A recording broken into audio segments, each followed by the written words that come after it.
All right, so welcome to the deep dive, you guys. We're going to do something a little bit different today. Oh, Yeah, we're diving headfirst into a world of mystery and shadows, even before the book drops. before the book drops. Yes, we're talking Nightmare's Game. It's the fifth book in the Nightmares Among All Worlds series. Oh, wow. It's by Dakota Frandsen, and it comes out January 17th, so this is like a sneak peek. Oh, that's cool. So what kind of stuff are we looking at here? Like, what did they send us? Yeah, they sent us some really interesting stuff. Really? Yeah, I mean, what's fascinating here is how Frandsen is revealing this story. Like, how so? It's like he's dropping clues in different formats, character perspectives, even like news reports. Oh, It okay. all adds to the intrigue of this whole like looming conflict. Yeah, so let's unpack this. What do we got? Okay, so first, we've got this figure, Knightmare. Nightmare. Yeah, Knightmare. Okay. He's orchestrating events, but there's no clear physical description anywhere in the material we were given. Yeah, it's almost like he's this force of nature or like some kind of boogeyman figure. Yeah, like, what do you make of that? It creates this sense of dread, right? Like, we don't know what he looks like, but we see the impact of his actions. He's a hex. It's like he's this puppet master pulling strings from the shadows. Very spooky. Yeah, it's super spooky. And then there's the things that he's connected to, which are also very terrifying. Like, what kind of things? You highlighted some really interesting examples for me. We've got these ritualistic drug lord murders, people disappearing after attending New Age and UFO events. Right, right. Like, is there a connection there? I mean, that's the question, isn't it? It's like, Yeah. we don't have enough to really go on yet. Yeah. But it makes you wonder, right? Oh, yeah. Like if he's exploiting certain belief systems or something. Right. Like maybe preying on those, seeking something beyond the ordinary. Exactly. Yeah. Yeah. And then there's also, this horrific massacre at the Celestial Soul facility. You told me you're fascinated by the concept of starseeds. Oh, yeah, definitely. And here we see how that idea can be twisted.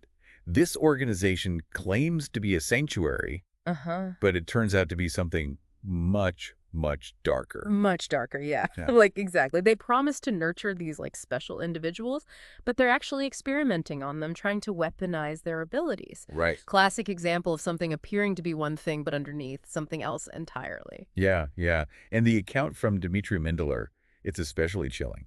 She and her family are lured to this supposed utopia, only to witness its horrific true nature. Jeez. Her description of her family being transformed into dragons. Dragons. Dragons. It's Yeah. like something out of a nightmare. Yeah, that's really creepy. What's interesting to me is that this transformation seems to be linked to Knightmare. Really? Yeah. Like, how so? It suggests that he might be able to manipulate people on a fundamental level, like twisting them into something monstrous. Oh, so like celestial soul might be a glimpse into a world or even multiple realities that Nightmare has already conquered? Yeah, and this idea that there are layers of reality stacked on top of each other, and he's able to reach across them. Like a multiverse. Yeah, like a multiverse. And that's what makes him so terrifying. Yeah, that's scary. That's like, how are we even supposed to wrap our heads around this whole concept of multiple realities? It's like trying to imagine a world where up is down and down is up. Mm-hmm. Or like those optical illusions where you see two different images depending on how you look at it. Yeah, It's exactly. like a challenge to our understanding of reality. Yeah, and it makes you question what's truly possible. Exactly, yeah. So Nightmare is pulling strings, manipulating events across these different realities. Right. But what's his motive? What's he trying to achieve with this, like, game of his? That's the million-dollar question. Yeah. And so far, the sources don't give us a clear answer. Right. We definitely see the impact of his actions, right? Yeah. There's this, like, palpable sense of fear and paranoia that permeates everything. Right. Speaking of places where Nightmare's influence is felt, Yeah. let's talk about this nightclub, Eden's Shadow. Oh, yeah, Eden's Shadow. I was looking into that. Yeah, what do you think? Well, it's like this glamorous facade, but there's this, like, a much darker underbelly, right? Yeah. Like, owned by this mysterious figure, Sutar Olsen. Sutar Olsen, yeah. What do we know about this guy? I mean, he's this charismatic entrepreneur, very successful, but there are definitely hints of something more sinister, right? Yeah. Like lurking beneath the surface. The sources suggest he might be involved in some shady business dealings, Okay. maybe even exploiting vulnerable people. Yeah, and the story of Jacqueline Pantassi's really highlights that Well, she's yeah. lured to Sutar's penthouse and then brutally murdered. Yeah. It's a chilling reminder that even in the heart of a glamorous city like L.A., Danger can lurk around every corner. Yeah, it can happen anywhere, really. So, like, this brings up the question, how deep does Surtar's involvement with Knightmare go? Right. Is he a willing participant, or is he being manipulated like so many others? That's a great question. And that brings us to David Dragan. David Dragan. Yeah, he's seeking revenge for his fiance's death, and he believes Knightmare is responsible. Oh, wow. And this is where it gets really interesting, because he's also got these supernatural abilities. Woo! Supernatural abilities. So is he like a good guy or bad guy? I don't know. That's a great question. What do you think? David represents this idea of fighting fire with fire. Uh-huh. He's using his powers to combat Knightmare's influence, but it makes you wonder, is he in danger of becoming the very thing he's fighting against? Whoa. Right. Yeah, that's the question that keeps coming up, isn't it? Like, where is the line between good and evil? Right. And how easily can it be blurred? Especially when dealing with powers like David's. Yeah, exactly. Yeah. But it seems like he's not alone in this fight. Oh, who else is there? You're talking about the Red Widow. You're right, Widow, yeah. This mysterious informant who's feeding David information about Knightmare. So they're like working together? I don't know. It's not clear yet. Oh, okay. They're like this enigmatic shadow, always one step ahead. Oh, so mysterious. It makes you wonder, who is the Red Widow? Yeah. What's their connection to Knightmare? And what are their motives? Yeah, that's super interesting. I'm getting serious spy thriller vibes from this. Yeah, me too. It's like this high-stakes game of chess with everyone trying to outmaneuver each other. Oh, I love that. But let's not forget Scarlett or Gyrus. Scarlett or Gyrus? Yeah, she's an aspiring actress, and her sister Violet got caught up in Knightmare's web. Oh, no. Scarlett's story adds another layer to this whole thing. Okay. She represents the ordinary person who gets swept up in extraordinary events. Right. She's not seeking power or revenge. She's just trying to survive and protect her sister. Oh, and there's that really chilling conversation between Scarlett and Violet. Yeah, Violet warns her about the auditions sponsored by Surtar Olson. Really? Yeah, and she says, "Don't trust anything that glitters, Scar. It might be fool's gold." Ooh. Foreshadowing. Yeah, right, like a warning that things are not what they seem. Especially within the glamorous world of Eden's shadow. Totally, and this whole theme of deception, of hidden motives, it seems to run really deep in this story. It does. We see it with Surtar Olson, potentially with the Red Widow, even with Knightmare himself. Right. We're never quite sure who's playing who and what their true endgame might be. Oh, but speaking of twisted realities, we have to talk about Dr. Ilian. Dr. Ilian. Yeah, this is where it gets really mind-bending. Okay. Dr. Ilian claims to be from another universe. Another universe. Yeah, a universe that's been ravaged by these terrifying entities called the Vergabritis. The Vergabritis. What do you make of this? It's scary. It is scary. It's almost like Dakota Frandsen is giving us a warning, a glimpse into a possible future if Knightmare succeeds. Oh, like a cautionary tale. Yeah, like a cautionary tale. If this other reality is any indication, the stakes couldn't be higher. Oh, absolutely. And what's so interesting is that Dr. Ilian mentions a Dakota Frandsen in his world. Really? Yeah. It's like the author himself is woven into the fabric of this multiversal tapestry. Wow. It blurs the line between fiction and reality. You know what I mean? So we've got all these different pieces of the puzzle, right? Yeah. Knightmare, Eden's Shadow, the Red Widow, these terrifying Vergabritis, and this multiversal threat. It's a lot. It is a lot. Like, how does it all fit together? I don't know. What are some of the burning questions we're left with? I think for me, the biggest one is, what are Knightmare's ultimate goals? Okay. Like, is he simply trying to conquer different realities, Right. or is there something more sinister at play? And what about the Celestial Soul Facility? What role does it play in all of this? Is it like a training ground for his army? Maybe? Or something else entirely? That's a good question. We also don't know the full extent of Surtar Olson's involvement. That's true. Is he just a pawn in Knightmare's game? Right. Or is he a more active player? Yeah. And what about David and the Red Widow? Will they join forces to take down Knightmare? Oh, good question. And will Scarlett be able to escape the clutches of Eden's Shadow? Oh, I hope so. Right. So many questions. So many questions. And I think that's what Dakota Frandsen is going for here. Yeah. He's creating this, like, intricate web of mystery and leaving us wanting more, Totally. eager to see how it all unfolds. It's definitely working. Yeah. I'm hooked. Yeah. But beyond the plot, Yeah. what are some of the bigger themes you're seeing emerge from this material? Well, one of the most prominent themes is this idea of power and control. Oh, yeah. We see it in Knightmare's manipulation, Surtar Olson's exploitation, even in the way the Celestial Soul Facility preys on people's desires. It's not just about physical power, right? No, not at all. It's about the power of information, of secrets, of manipulation. It's like that old saying, knowledge is power. But what happens when that knowledge is used for evil?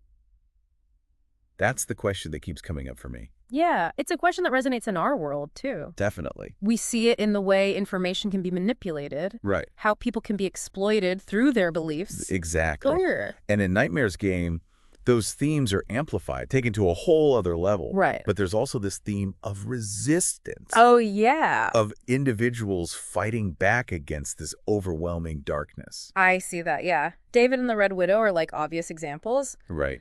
But even Scarlet, in her own way, is resisting. She's refusing to be a victim, you know? Right. She's trying to find her own agency in a world where it feels like everything is spinning out of control. And that's what makes these characters so compelling. Totally. They're flawed. Yeah. They make mistakes. Mm-hmm. But they're still fighting for what they believe in. And that's a message that resonates with us as readers. Yeah. As listeners, we all face challenges, right? Moments where it feels like the odds are stacked against us. Absolutely. But these characters remind us that even in the darkest of times, there's always hope. It's like those glimmers of light we see throughout the story. The Red Widow's cryptic messages, David's determination to find justice, Scarlet's unwavering love for her sister. They're all fighting back against the encroaching darkness. They are. And it makes you wonder, what role will these characters play in the final confrontation with Knightmare? That is a great question. Will they be able to overcome their own personal demons and work together to defeat him? Yeah, or will they succumb to the pressure? Right. Become consumed by the very darkness they're trying to fight?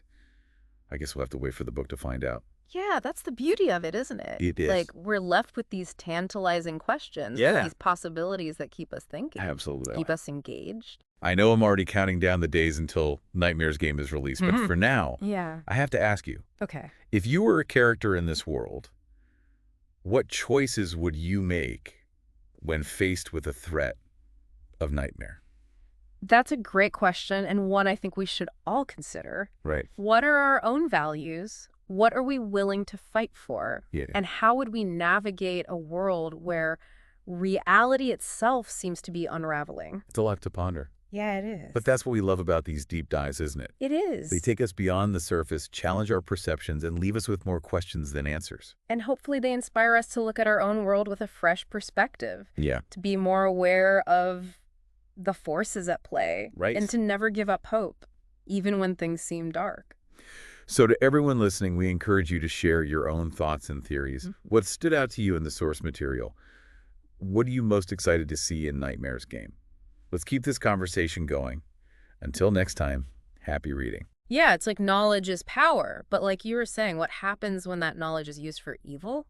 Right. That's a big one. Yeah, it's a question that resonates in our world, too. It really does. We see it in the way information can be manipulated, how people can be exploited through their beliefs, their fears. For sure. And in Knightmare's game, those themes are like amplified, Oh, yeah. taken to a whole other level. Definitely. But there's also this theme of resistance, Uh-huh. of individuals fighting back against this overwhelming darkness. Right. Yeah, David and the Red Widow are like obvious examples. Right. But even Scarlet, Yeah. in her own way, is resisting. Yeah. She's refusing to be a victim. You know, she's trying to find her own agency in a world where it feels like everything is spinning out of control. And that's what makes these characters so compelling. Oh, totally. They're flawed. Yeah. They make mistakes, but they're still fighting for what they believe in. And that's the message that resonates with us as readers, Yes. as listeners. Absolutely. We all face challenges. Right, of course. Moments where it feels like the odds are stacked against us. Yeah, absolutely. But these characters remind us that even in the darkest of times, there's always hope. Right. There's always hope. Yeah. It's like those glimmers of light we see throughout the story. Uh-huh. The Red Widow's cryptic messages, David's determination to find justice, Right. Scarlet's unwavering love for her sister. They're all fighting back against the encroaching darkness. Yeah, they are. It's inspiring. It is inspiring. It makes you wonder, What role will these characters play in the final confrontation with Knightmare? Oh, that's a great question. Yeah. Will they be able to overcome their own personal demons Right. and work together to defeat him? Or will they succumb to the pressure, become consumed by the very darkness they're trying to fight? Ooh, that's a good one. Right. I guess we'll have to wait for the book to find out. I guess so. Yeah, that's the beauty of it, isn't it? It really is. Yeah. We're left with these tantalizing questions, these possibilities that keep us thinking, keep us engaged. Yeah, I know I'm already counting down the days until Knightmare's game is released. me too. But for now, I have to ask you, Okay, shoot. if you were a character in this world, Yeah. what choices would you make when faced with the threat of Knightmare? That's a tough one.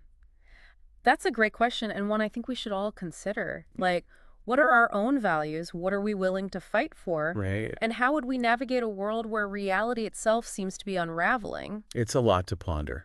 It is. It really is. But that's what we love about these deep dives, isn't it? It They take us beyond the surface, challenge our perceptions, and leave us with more questions than answers.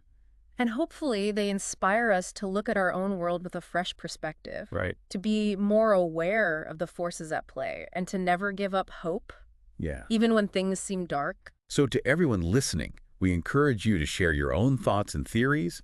What stood out to you in the source material? What are you most excited to see in Knightmare's game? Let's keep this conversation going. Until next time, happy reading. It's a lot to think about. It is. It is a lot to think about. But it's like, it all makes you wonder, Yeah. what would we do? Yeah. Like, if we were in that situation. Right. If we were in Scarlett's shoes or David's, Exactly, yeah. would we fight back? Would we give in? Would we try to escape? So many choices to make. And it all comes back to that question of what's really important to us. Right. Like, what are we willing to risk? What are we willing to sacrifice? It's heavy stuff. It is. It really is. But I think that's what makes this whole deep dive so fascinating. Oh, absolutely. It's not just about the entertainment value. No, it's not just about escaping reality for a little while. It's about confronting these big questions. Right.